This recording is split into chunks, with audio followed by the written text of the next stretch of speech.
मेरे होठों पे नबी का है तराना लोगों इतना आसान नहीं मुझको मिटाना लोगों जिसके दिल में है शहे कौन मका की उल्फत क्या बिगाड़ेगा भला क्या बिगाड़ेगा भला उसका जमाना लोगों ताला के सिवा और किसी के आगे मुझको आता है नहीं सर को झुकाना लोगों ये तो कांटों भरी वादी का सफर लगता है ये तो कांटों भरी वादी का सफर लगता है नात पढ़ता हूँ तो यारो मुझे डर लगता है गोद में लेके उन्हें दाई हलीमा बोली तेरी आमद ही से जन्नत मेरा घर लगता है नात पढ़ता हूँ तो यारो मुझे डर लगता है। माशाअल्लाह बहुत बेदारी के साथ आप लोग जलसे को सुन रहे हैं। मैं तो सोच रहा था कि हम आप लोग जलसे कराए हैं और हमारे आने वाले जो मेहमान हैं उनकी इज्जत इकराम नहीं होगी। आपने मेहमान नवाजी बढ़िया से किया और मेहमान की इज्जत आबरू को बचाया। अल्लाह आपकी जमीन को जिंदा फरमाए, अल्लाह आपके औलाद को कबूल फरमाए। मैं सीधे 3 सवालों से मैं पैगाम को शुरू करने के लिए जा रहा हूँ। मैं 3 सवालों से अपने पैगाम को शुरू करने के लिए जा रहा हूँ। मेरा पहला सवाल है कि बादशाह ने सवाल किया है, बच्चे से सवाल किया है कि बेटा बताओ मेरा घर अच्छा है कि तुम्हारा घर अच्छा है, तो बच्चे ने क्या जवाब दिया। और मेरा दूसरा सवाल है, औरंगजेब बादशाह ने बच्चे से कहा है कि पानी में डुबा दूं, तो बच्चे ने क्या जवाब दिया है। और मेरा तीसरा सवाल है कि औरत आज के दौर में औरत को पर्दा करने की जरूरत है, औरत के साथ साथ किसको पर्दा करना जरूरी है। अगर आप लोग मुकम्मल सुनने के लिए तैयार हैं और मुकम्मल बेदार हैं, एक मतलब हाथ उठा दें इंशाअल्लाह। मेरा पहला सवाल था कि बादशाह ने बच्चे से सवाल किया है कि बेटा बताओ मेरा घर अच्छा है कि तुम्हारा घर अच्छा है, तो बच्चे ने बादशाह से बोला कि मैं इस बात को सोचता हूँ और दिमाग में लगाता हूँ कि बादशाह का घर आलीशान मकान है, लेकिन इस वक्त बादशाह मेरे घर में है, मेरे घर से अच्छा बादशाह का घर नहीं है।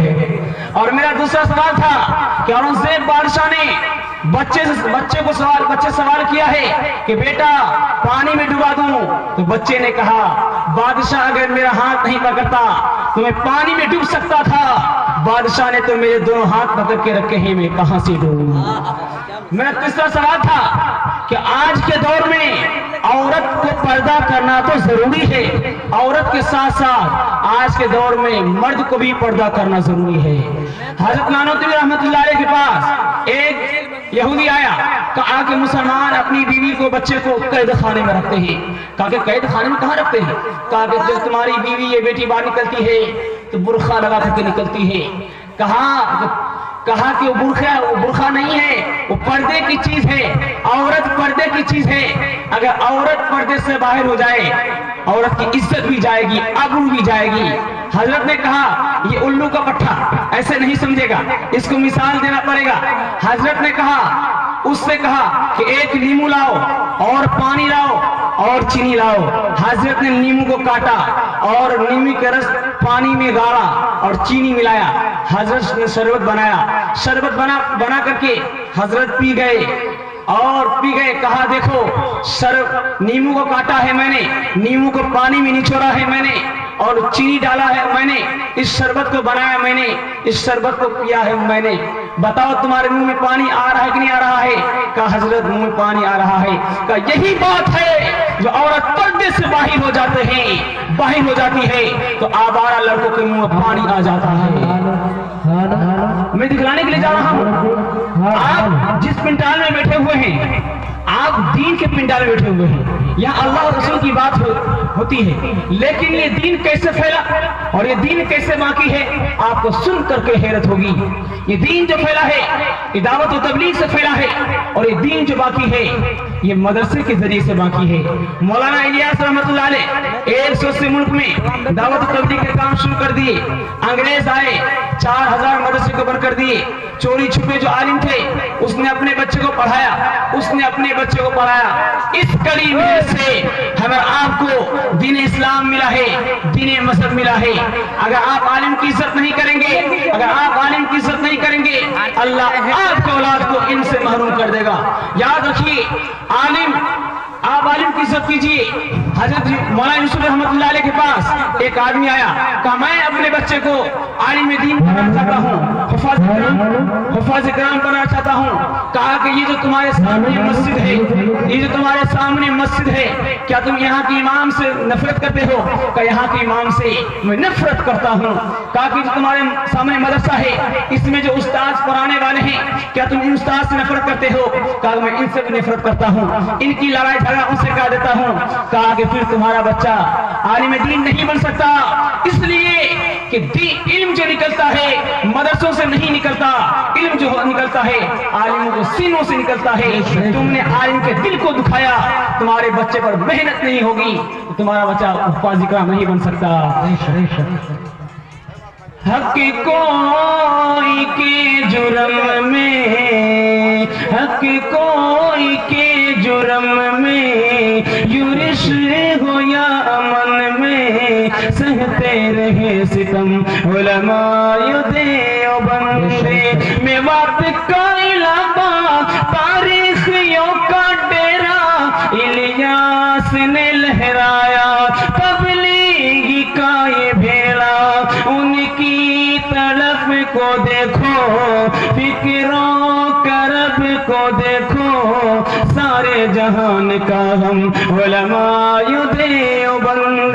पानीपत के वो जजीरे, वो मालिका की रातें, शेरों के हौसले की सिद्को वफा की बातें, महमूद मदनी प्यारे सहते रहे वो सारे, लेकिन हुए न हम उलमाए देवबंद।